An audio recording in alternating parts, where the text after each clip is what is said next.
Welcome, builders of the internet. My name is Jessa, and today I'll be talking about reaching out to people when struggling with your mental health. In particular, I'll be discussing loneliness and some of its effects, going into detail about why you might want to reach out to people when you are struggling, and some other considerations to help you find the right kind of support. As always, you can find my sources in the description.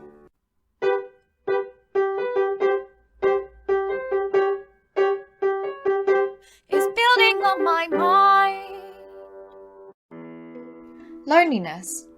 Humans are relatively social creatures where we have a lot of reliance on our communities. Especially throughout a pandemic, it is becoming increasingly common to experience feelings of loneliness. This is where people perceive themselves to be socially isolated, even if they're in the presence of others. There are some effects that these feelings can have on our mental health, such as elevated blood pressure, depression, and an increased chance in doing activities that are harmful to the body, such as smoking, being less physically active, and having too much alcohol. Research has shown that higher levels of loneliness are also associated with slight effects on personality traits, such as people potentially acting more emotionally unstable with less self-control. Maybe they're also less outgoing and potentially less agreeable or cooperative with others.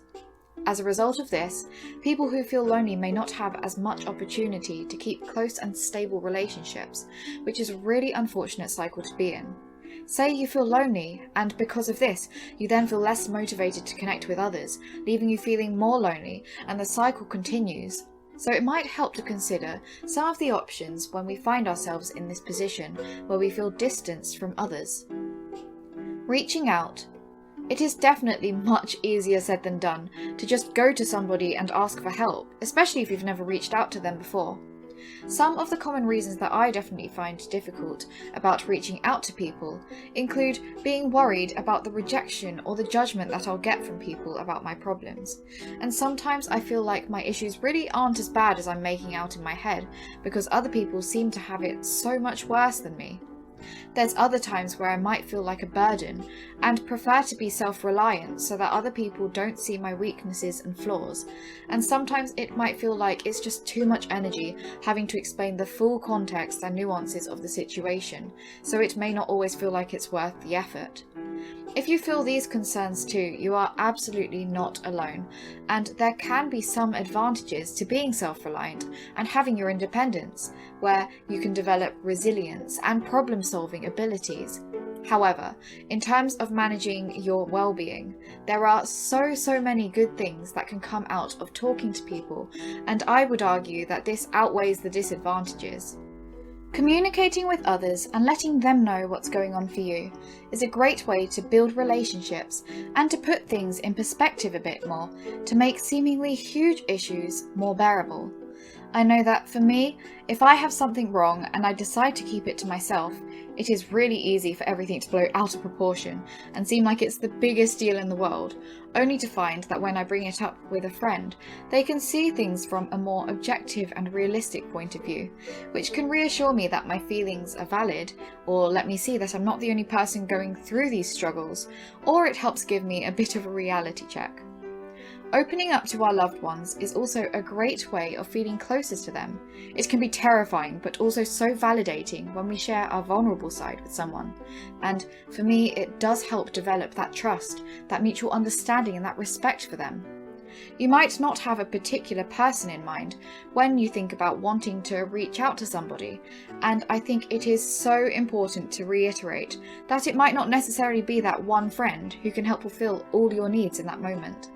I personally find it a bit unreasonable if somebody expects me, your typical flawed human being with my own issues, to perfectly accommodate and be everything that somebody else needs. So I try not to hold these expectations of others too. It might be that you reach out to multiple people who each react in different ways and then collectively provide you the reactions and the validation that you're looking for. For example, some people are better listeners who are happy to just be there as I rant. Others love giving advice and providing solutions, which might be exactly what I'm looking for instead. Or sometimes I might even want to talk to somebody who challenges me and my perspectives, which can then help me develop my values and morals in certain situations. For me personally, having a network of people and not having such a heavy dependence on one person is one of the healthier ways of having constant support and options for managing my well-being. Finding the right support. Before I talk to people about what's on my mind, one of the first questions I ask myself is, what kind of support am I looking for? As I mentioned, we might want to reach out to our friends, or some people, including myself, might prefer to talk to a professional, such as a therapist or a counsellor.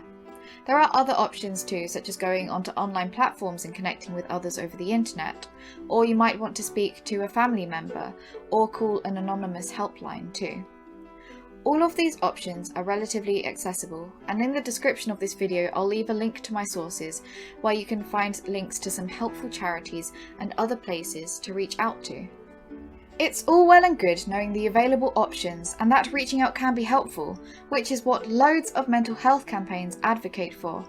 But it's not quite so catchy to put at the top of these campaigns, reach out to others, but bear in mind that not everyone will react how you want them to or say the things that you'd like to hear. Which sounds pretty obvious, but it is so easy to forget in the moment, so I'll say it again. Not everyone is going to do what you want them to or say what you want to hear. In my past relationships, I would expect my partner to magically know exactly what it was that I was looking for and pick up on all these tiny little micro signals that I imagined I was sending out. And looking back, I just want to kind of grab my past self by the shoulders and say, how can you expect other people to know exactly what's going on inside your head if you're not telling them?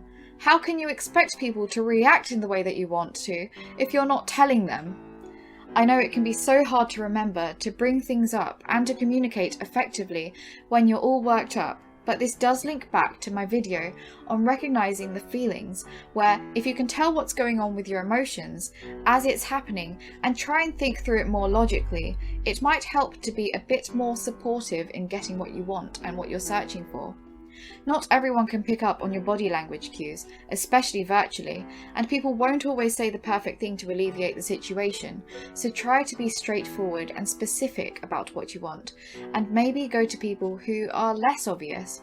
Say, if you're concerned about your health, it might be worth asking a fitness instructor for their recommendations or something instead. It is also important to remember that in any given scenario, most people do try their best to help, so remember to show some gratitude. Communicating what you want effectively can really help or hinder the type of support that you receive. Thanks for watching this video.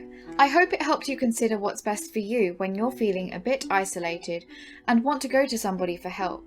If you have anything else to add, feel free to leave a comment and like and subscribe for more content to do with mental health and construction. That's all I have to say for now. I hope it helped build on your mind.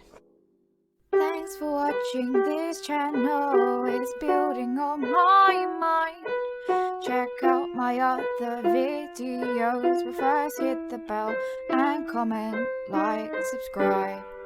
Please, it really helps with the algorithm.